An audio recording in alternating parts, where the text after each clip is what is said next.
It's cheap, it's flimsy, and I shouldn't have bought it really. Part of me really likes it. If you told me this was fake, I'd believe you.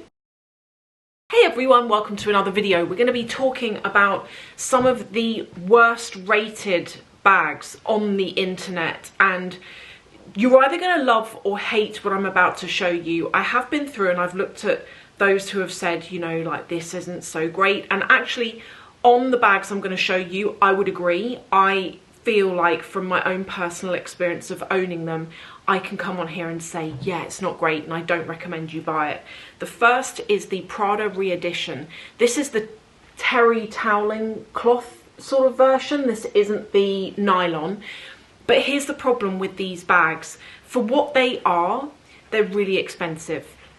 Now, you might say, well, why did you buy it then? And that's a valid question. I bought it because I loved it, and it is a bag that I use a lot, but it's not worth it. Like, look, it crumples up into absolutely nothing. There's not much of a structure there. It feels cheap. If you told me that this was fake, I'd believe you.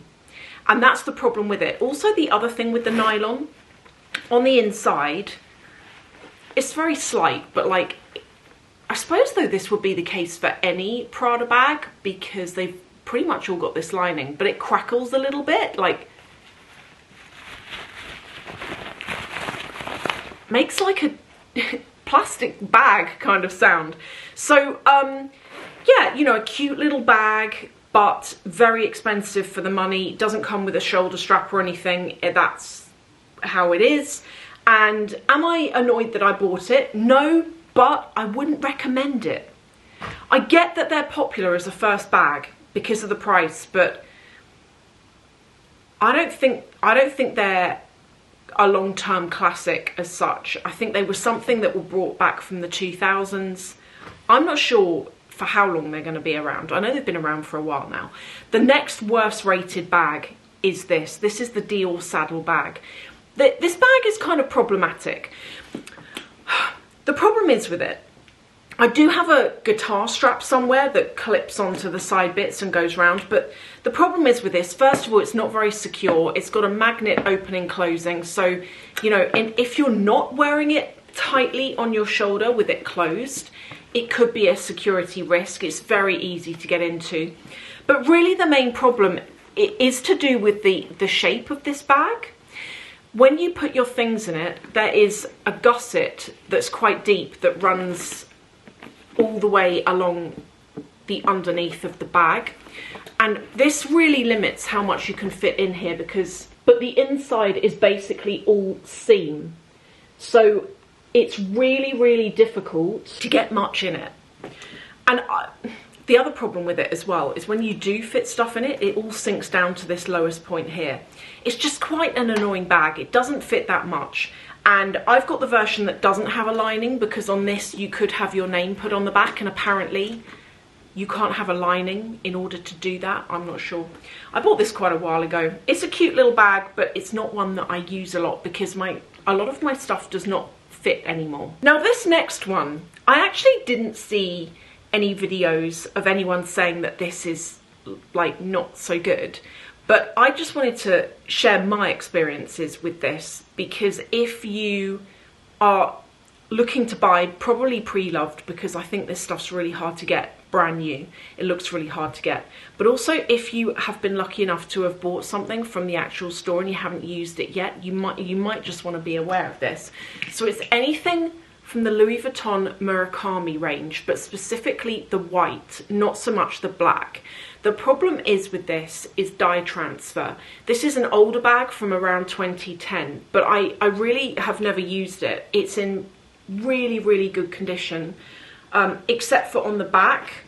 I'm going to try and come in close and show you this, but this bag was on the shelf that I've got in the cupboard that I keep them in, and it was up against a black bag, and they weren't even like rubbing or anything like that. They were just next to each other, and the black has absorbed into the white of this bag. Let me show you. So I'm hoping that you can see just there. We've got some there as well. But this area here, I don't know if it's coming out, but it's kind of gone blue-grey, this whole area. And then along here as well, there is more dye transfer along that edge there.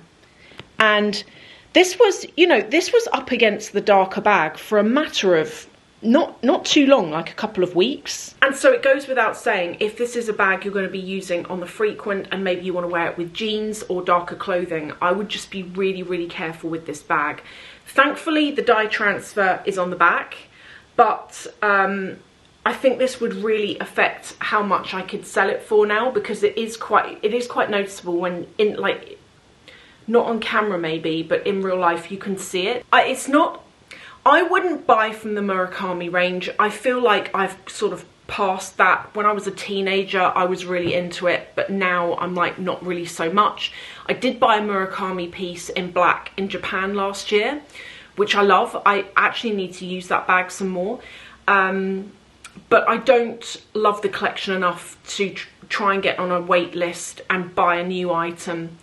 I feel like, I don't know, I feel like I'm sort of moved on from there a bit. The next worst rated bag is gotta be the Chanel Boy.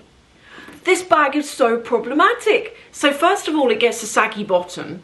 Can you see the way it's sort of bowed in here and here? It's like sandwiched a little bit. And can you see there?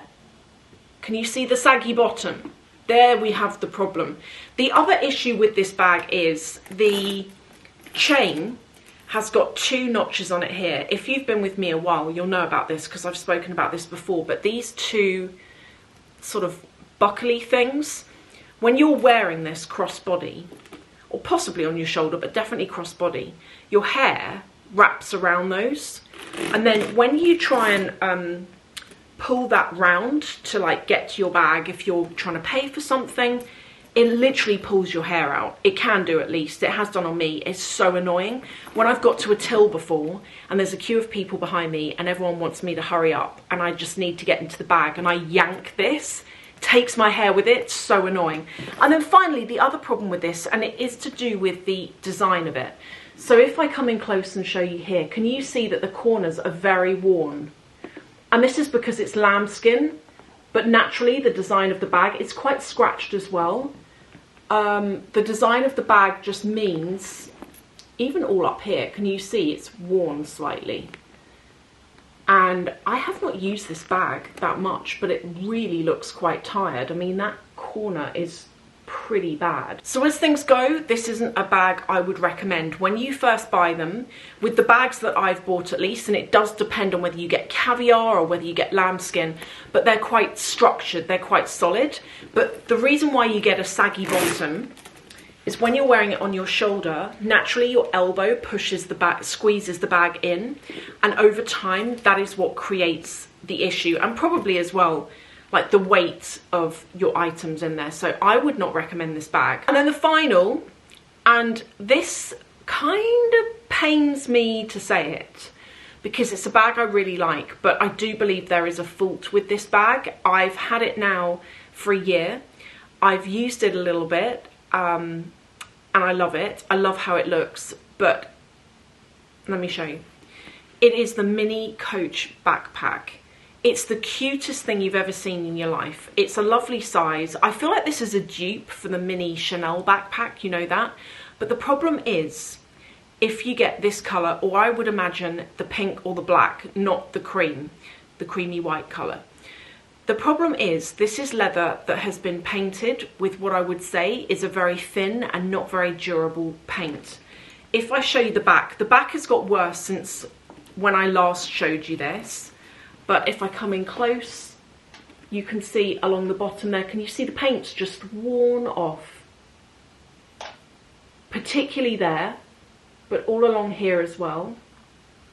And you can't help that, you know, when you're wearing this bag crossbody or, you know, over one shoulder or even as a backpack, that's happening. It's also starting to happen on the front as well. So on the pockets here, I can see the white material underneath the paint, and it's really, really disappointing because I'm a massive fan of Coach, and this is the only bag I've ever had from Coach where I've actually had a quality problem. I did contact Coach about this very, very soon after I bought it. They told me it was wear and tear and that there was no problem with the bag, but this is like nearly £500, this bag, and I think for that price the paint should not wear off. That to me, is a quality issue. You know, the bag is designed to be worn crossbody, over your shoulder, as a top handle, or obviously as a backpack. And with the exception of if you use it as a top handle, this is happening. And now I've just let go. I'm just like, that's going to happen. It's going to get worse. I'm not going to stop using the bag because of that. I use this when I go on walks quite a lot because obviously it fits my stuff and my water. But this is not a bag I would recommend in this colour, the black or the pink. I would recommend, if you're going to get it, to go for the cream. And I was going to go for the cream, but I thought, oh no, that will get dirty really quickly. No, the paint's going to come off. At least with the cream, you won't see when that happens. So they are like, I want to say the worst rated bags, not just on the internet, but in my opinion as well. Just things that I've tried and I'm like, no, this is not great. Let me know what you think. Are there any bags you think I've missed? Do you disagree with anything that I've said? Are you watching this going, no, you're totally wrong about that? It's a brilliant bag. Let me know in the comments. Thank you all for watching and I'll see you in the next video.